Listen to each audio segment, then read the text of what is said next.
Welcome everyone to my channel Ecomtense. So today again we are here with the continuation part of economics, the same chapter demand analysis.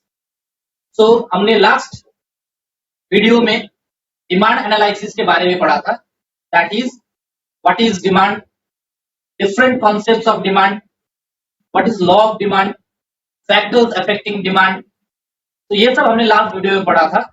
अगर आपने मेरा last video नहीं देखा है तो आप last video देख सकते हैं. ये पार्ट उसी का कंटिन्यूएशन. तो आज हम उसी पार्ट को कंटिन्यू करते हुए आज हम पढ़ने वाले हैं about what is demand function, what is demand schedule, types of demand schedule, what is demand curve, types of demand curve, demand schedule से डिमांड कर्व कैसे बनाते हैं, and what is the relationship between schedule and curve. So here we start.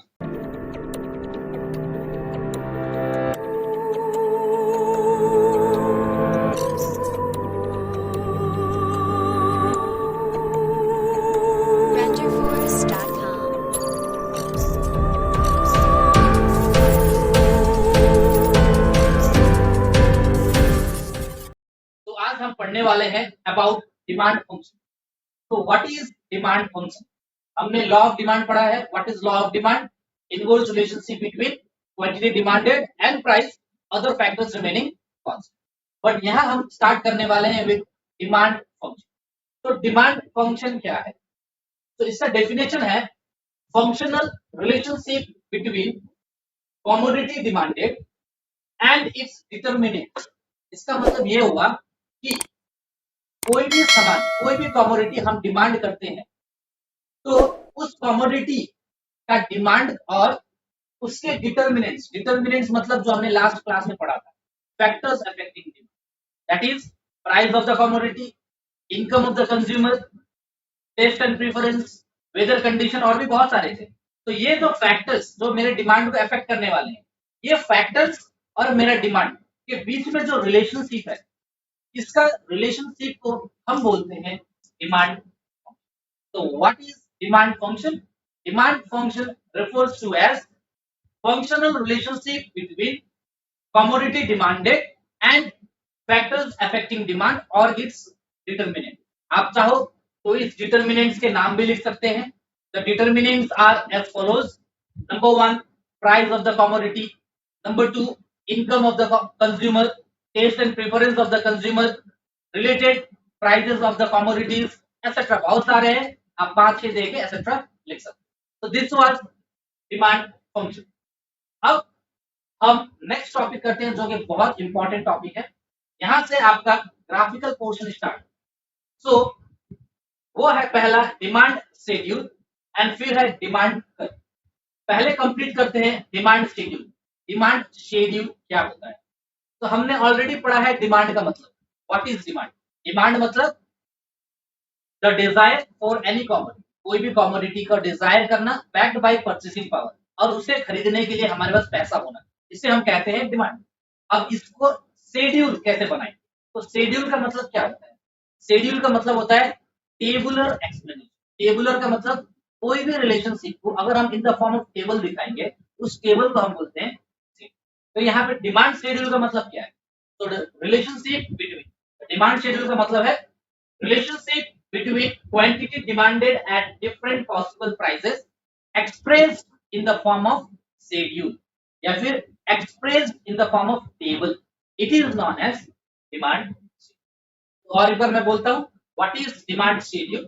Demand schedule का मतलब है relationship between quantity demanded, हमने कितना quantity demand किया, and at different possible prices, कितने अलग अलग prices में हमारा डिमांड कितना अलग अलग था. ये रिलेशनशिप को अगर मैं इन द फॉर्म ऑफ एक टेबल बना के दिखाता हूं, उस टेबल को हम बोलते हैं डिमांड शेड्यूल. तो ये है एग्जांपल आपका डिमांड शेड्यूल.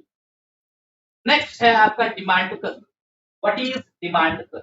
तो शेड्यूल का मतलब मैंने आपको बताया, शेड्यूल का मतलब होता है table, tabular relationship, tabular explanation. But curve का मतलब क्या होता है? What is curve? कर्व का मतलब होता है ग्राफिकल एक्सप्लेनेशन. कोई भी रिलेशनशिप को अगर हम with the help of graph, through graph explain करते हैं, उसे कहा जाता है curve.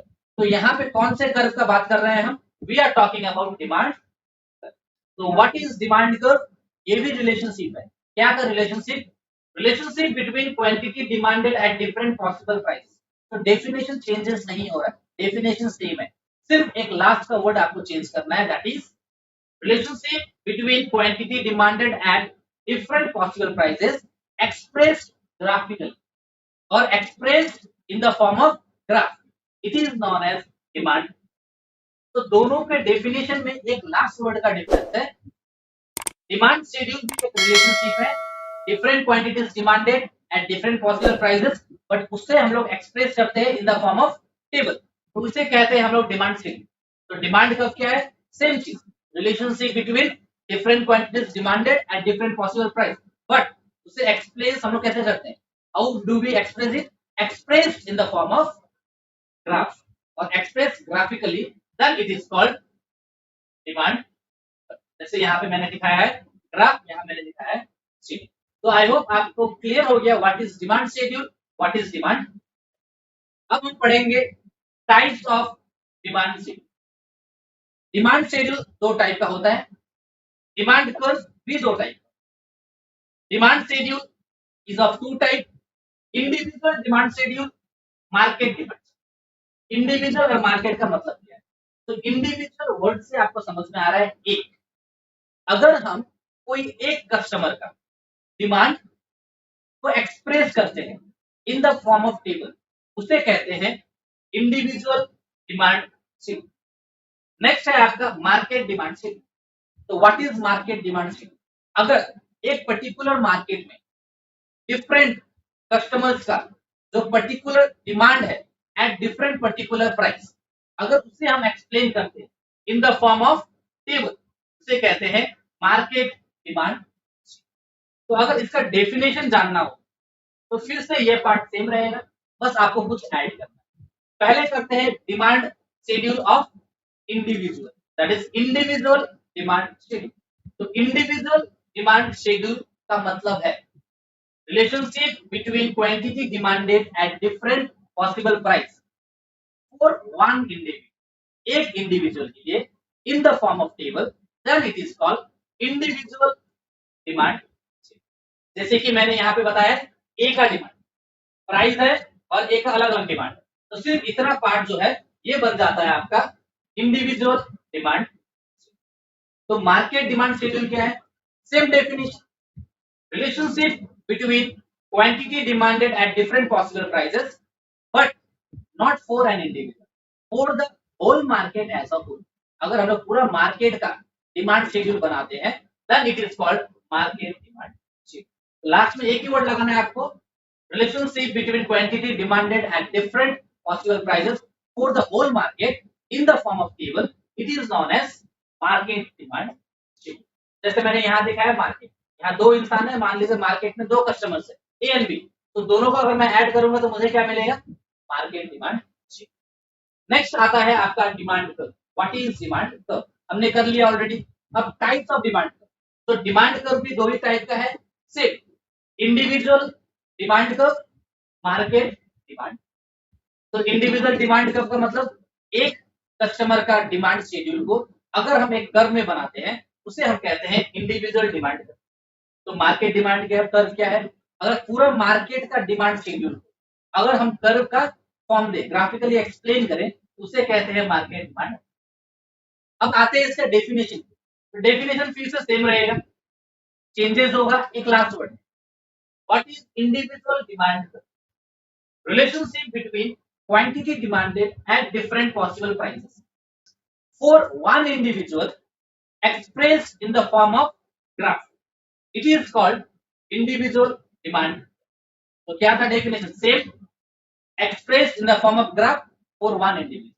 It is known as individual demand curve. अब आते हैं market demand curve. What is market demand curve? Definition फिर से सेम रहेगा, लास्ट के वर्ड्स को चेंज कर देंगे। Relationship between quantity demanded at different possible prices for the whole market expressed with the help of graph, then it is known as market. तो आपने देखा कि individual demand schedule, demand curve दोनों का definition, individual market demand schedule and demand curve definition, सब इससे related. आपको ये लाइन याद रखना है और according to the question last में चेंजेस करना है। अगर क्वेश्चन है सिर्फ demand schedule, what is demand schedule, तो आप यहाँ लास्ट में कुछ नहीं लगाएंगे, बस यहाँ पे आपको ऐड करना है express in the form of table, तो वो बन जाएगा आपका डिमांड शेड्यूल। अगर वो इंडिविजुअल के लिए है, इंडिविजुअल डिमांड शेड्यूल, पूरा मार्केट के लिए है, मार्केट डिमांड शेड्यूल। अगर आपका क्वेश्चन है डिमांड का, same definition express in the form of graph, it is known as demand curve. अगर इंडिविजुअल है फॉर वन इंडिविजुअल तो बन जाता है इंडिविजुअल डिमांड कर्व। अगर वो पूरा मार्केट के लिए फॉर द होल मार्केट बन जाता है मार्केट डिमांड। तो आपको समझ में आ गया कि what is demand schedule, what is demand curve, what is individual demand schedule, market demand schedule, individual demand curve, market demand. अगर आपका कोई भी डाउट रह जाता है आप कमेंट बॉक्स में कमेंट करके हमसे पूछ सकते हैं, नेक्स्ट वीडियो में हम आपको आंसर दे देंगे। सो अब ये दोनों का रिलेशनशिप, इंडिविजुअल और मार्केट दोनों रिलेटेड है, कैसे, यह है रिलेशन मार्केट शेड्यूल या फिर market curve, market demand schedule. So market demand schedule या फिर मार्केट डिमांड कर्व, तो यहाँ पे कर्व का बात नहीं कर रहे हैं, शेड्यूल। तो market demand schedule is the horizontal summation, ये वर्ड इंपॉर्टेंट है, horizontal summation of individual demand. कैसे, तो मैंने यहाँ पे एक शेड्यूल बनाया है, डिमांड शेड्यूल, कमोडिटीज है पोटैटोज, एजिस में उसके प्राइस मैंने यहाँ लिखा है। तो प्राइस है 1 rupees, 2 rupees, 3 rupees. So according to the prices, price के हिसाब से customer mister A and mister B अपना अपना डिमांड करेंगे। तो mister A and mister B दोनों अलग अलग इंडिविजुअल है, एक मार्केट में दो ही है, ये मैंने एज्यूम किया। तो दोनों का इनकम अलग अलग होगा, दोनों का सोर्स ऑफ इनकम सैलरी अलग अलग होगा, दोनों अलग अलग डिमांड करेंगे। तो यहाँ पे जब प्राइस 1 रुपए था तो mister A 4 KGs of potato खरीद रहे हैं, लेकिन मिस्टर बी ने 5 केजीज खरीदा, मे बी मिस्टर बी के पास ज्यादा पैसा हो। लेकिन जैसे ही प्राइस इंक्रीज हो रहा है, दोनों का चेंज सिमिलर है, दोनों का डिमांड डिक्रीज हो रहा है। क्यों डिक्रीज हो रहा है, according to the law of demand, price increases demand will fall. तो जैसे ही 2 केजी हुआ, 2 रुपए हुआ प्राइस, मिस्टर ए ने खरीदा 3 केजी, मिस्टर बी ने खरीदा 4। 3 रुपए हुआ, मिस्टर ए ने खरीदा 2, मिस्टर बी ने खरीदा 3।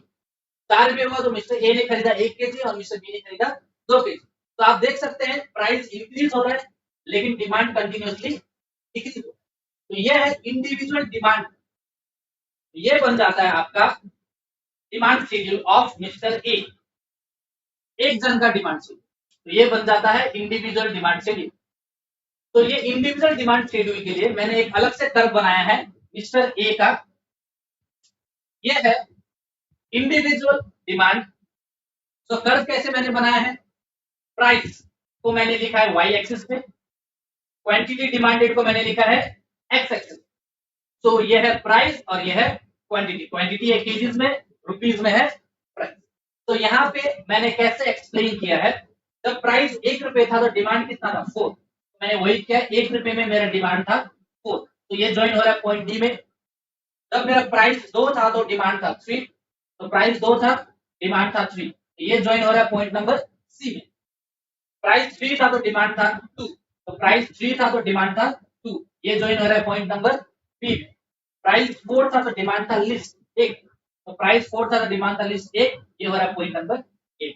तो मैंने क्या किया, ये सारे पॉइंट्स को ऐड कर दिया, ए बी सी डी। तो ये पॉइंट्स को ऐड करने से जो लाइन बनता है ये है एक डाउनवर्ड स्लोपिंग लाइन।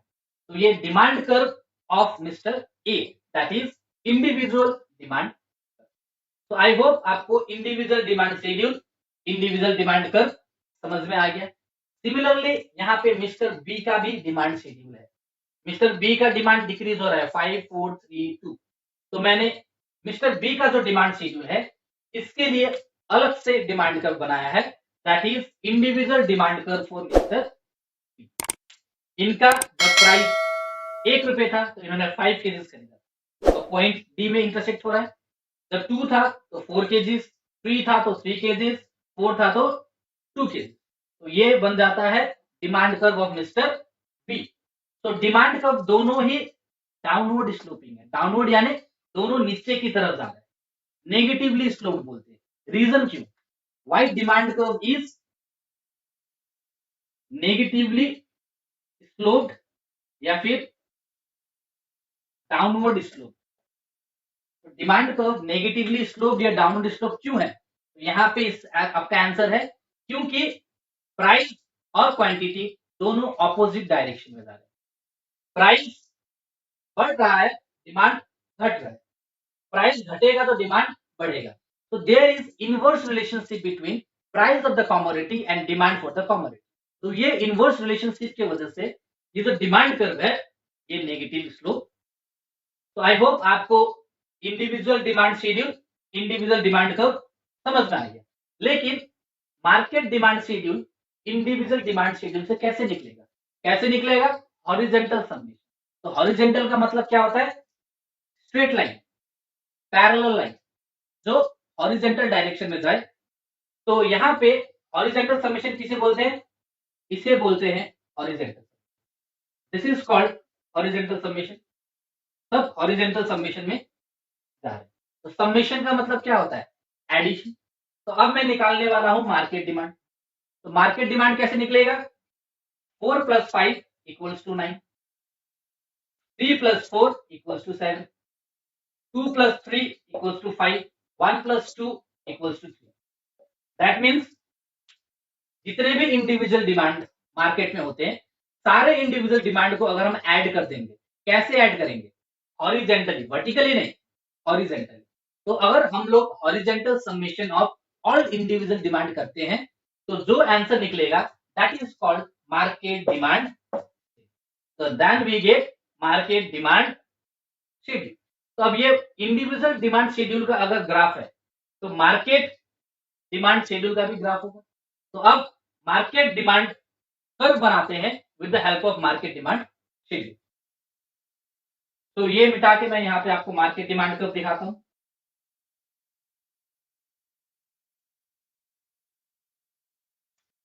तो मार्केट डिमांड कर्व, तो मार्केट डिमांड कर्व कैसे आएगा? प्राइस सेम 1 2 3 4 5, ये है मेरा प्राइस। क्वांटिटी इस तरफ कितना तक जाता है? 9, 1 2 3 4 5 6 7 8 9 10, यहां तक मैंने ले लिया। ये है मेरा क्वांटिटी इन केजी। 1 2 3 4 5 6 7 8 9 10। अब एक्सप्लेन करते हैं रिलेशनशिप। जब प्राइस 1 रुपए था तो मार्केट डिमांड कितना था? 9। एक्सप्लेन कर दीजिए, यहां ज्वाइन कर दीजिए। ये हो गया 9। जब प्राइस 2 था तो डिमांड कितना था? 7। तो जब प्राइस 2 था तो डिमांड हो जाएगा 7। 3 था तो 5, जब 3 था तो ये बन गया 5। एंड जब 4 था तो 3, जब 4 था तो ये बन गया। तो यहाँ पे ये जो पॉइंट्स है, ये सारे पॉइंट्स को ज्वाइन कर दीजिए। ये जो आंसर आ गया आपका, ये बन गया मार्केट डिमांड। तो ये आपका बन गया point A, point B, point C, point D. तो this is market demand curve. तो आप यहां देख सकते हैं मार्केट डिमांड कर्व भी डाउनवर्ड स्लोपिंग ही है। रीजन वही रहेगा, inverse relationship between price and quantity demanded, because of that demand curve slopes. तो यहाँ पे मैंने जो डिमांड कर्व बनाया है, इंडिविजुअल और ये मार्केट रफली बनाया है। क्यों? क्योंकि मैंने ये गैप्स में ध्यान नहीं दिया। मैंने according to the board gaps को इक्वल रखने का कोशिश किया है, बट हो सकता है ये इक्वल ना हो। बट आपको ध्यान रखना है कि जब आप ग्राफ अपने कॉपीज में बनाएंगे तो ये जो गैप है, डिफरेंस प्राइस का हो या क्वांटिटी का, दोनों का बराबर रहना चाहिए। अगर यहाँ 1 सेंटीमीटर का गैप ले रहा है तो पूरा 1 सेंटीमीटर गैप होना चाहिए, यहाँ पे 1 सेंटीमीटर गैप होना चाहिए, जिसकी वजह से आपका जो डिमांड कर्व बनेगा वो एप्रोप्रिएट एंड प्रॉपर। तो आई होप आज का क्लास आपको अच्छा लगा हो, सारे टॉपिक्स क्लियरली समझ में आए। मैं एक समअप कर देता हूं। आज हमने पढ़ा what is demand function, what is demand schedule, types of demand schedule, what is demand curve, types of demand curve, individual demand schedule, market demand schedule कैसे होता है। ये है इंडिविजुअल, दोनों को ऐड किया तो बन गया market demand schedule. Individual demand curve, market demand curve. Individual demand curve मैंने पहले बना के दिखाया था, उसके बाद ये है आपका मार्केट डिमांड कर्व। तो इंडिविजुअल डिमांड शेड्यूल से मार्केट डिमांड शेड्यूल कैसे निकालते हैं वो रिलेशनशिप भी मैंने आपको यहाँ पे एक्सप्लेन करके दिखा दिया हॉरिजॉन्टल। अभी भी अगर आप लोग का कोई भी डाउट रहता है, कोई टॉपिक्स आपको समझ में नहीं आया, आप कमेंट बॉक्स में कोई भी question related to the topic उससे पूछ सकते हैं। नेक्स्ट वीडियो में मैं आपको आपका आंसर दे दूंगा। तो आज के लिए थैंक यू सो मच।